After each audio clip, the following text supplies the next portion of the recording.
नेता प्रतिपक्ष कह रहे थे, जब उत्तर प्रदेश की स्थानीय बोलियों को इस सदन में महत्व मिला तो उनके द्वारा कहा जा रहा था, उन्होंने विरोध किया था।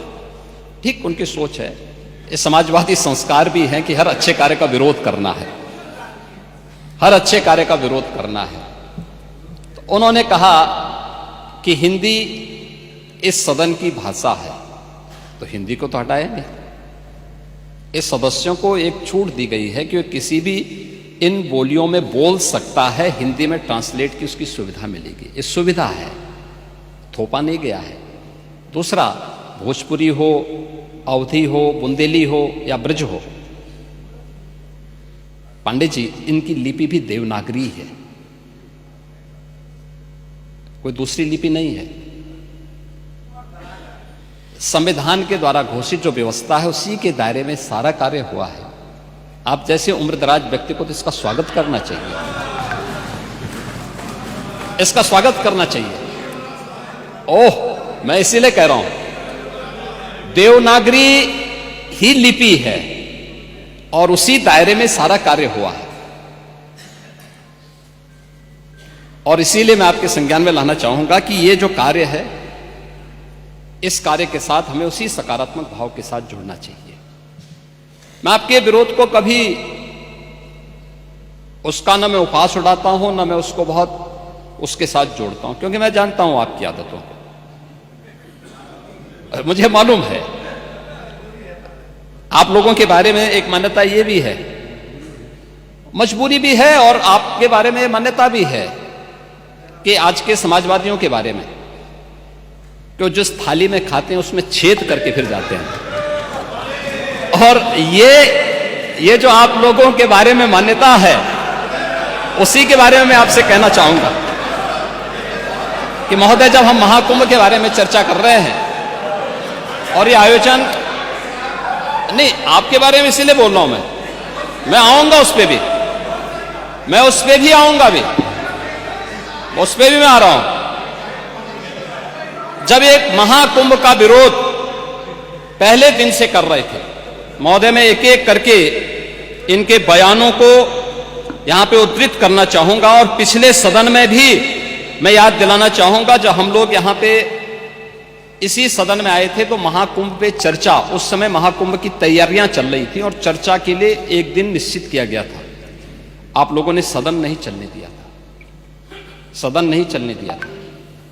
अच्छा होता महाकुंभ के पहले सदन में पूरे दिन भर की चर्चा होती, हम उस व्यवस्था के बारे में चर्चा करते, आपके अनुभव का लाभ लेते, लेकिन आपने चर्चा नहीं होने दी। लेकिन पहले दिन से ये चर्चा, पहले दिन से ये अफवाह और इस प्रकार का दुष्प्रचार आपके द्वारा निरंतर होता रहा। आप याद करिए, समाजवादी पार्टी के राष्ट्रीय अध्यक्ष ने महाकुंभ आयोजन के पहले इस बारे में कहना शुरू किया कि साहब, इतना पैसा और इतना विस्तार देने की आवश्यकता क्या है। उनका बयान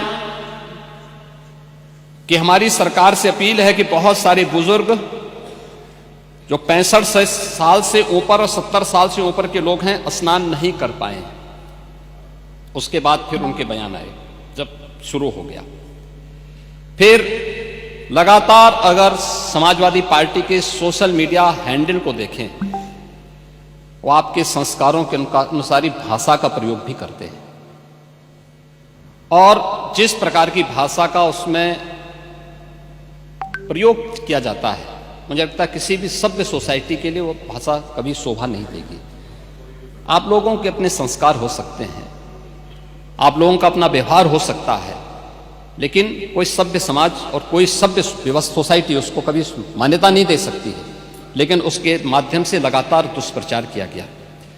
यही नहीं, ये भी मांग हुई, देखिए आपकी पार्टी के ही नेता, आपके अध्यक्ष ने कहा कि हम मांग करते हैं कि अकबर का किला जो बिल्कुल संगम नोच पर वहां जो वट वृक्ष है उसकी पूजा करते हैं, और सरस्वती नदी भी वहीं से निकलती है। आप देखिए यानी अक्षय वट को, अक्षय वट का नाम भी उनको नहीं मालूम। सरस्वती कूप को सरस्वती नदी कहते हैं, ये आपका जनरल नॉलेज है।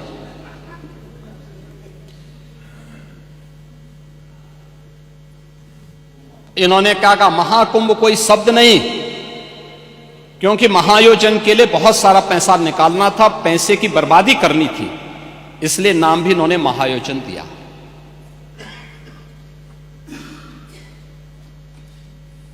पहले दिन से ही राज्य सरकार आंकड़े दे रही है कि कितने लोगों ने पवित्र डुबकी लगाई है।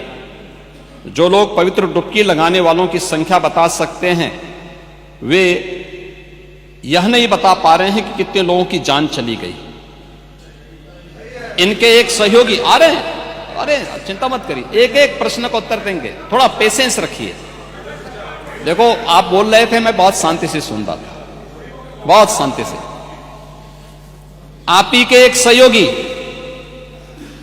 श्री लालू यादव जी कह रहे हैं, अरे ये सब कुंभ का क्या कोई मतलब है, फालतू का कुंभ है। यानी सनातन धर्म के इस महायोजन को वे फालतू उनको दिखाई देता है।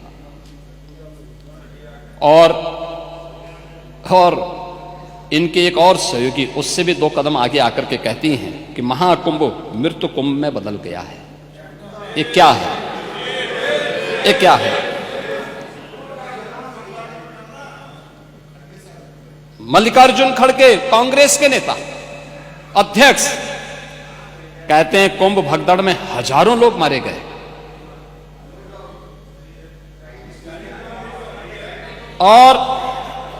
और जया बच्चन क्या कहती हैं, ये समाजवादी पार्टी की नेत्री हैं। इस देश ने अभी सबसे बड़ा मुद्दा महाकुंभ भगदड़ की घटना है। उन मृतकों की सही संख्या बतानी चाहिए और जनता को सफाई देनी चाहिए। उन्होंने आगे क्या बात कही, उन्होंने कहा व्यवस्थाएं आम आदमी के लिए नहीं बल्कि वीआईपी के लिए थी। शवों को गंगा में बहा दिया गया, इससे पानी प्रदूषित हुआ है, यही पानी लोगों तक पहुंच रहा है। और ये इस प्रकार के गैर जिम्मेदाराना बयान समाजवादी पार्टी, कांग्रेस, आरजेडी और टीएमसी के नेताओं के द्वारा सनातन धर्म के जुड़े हुए सबसे बड़े आयोजन के प्रति दिए गए।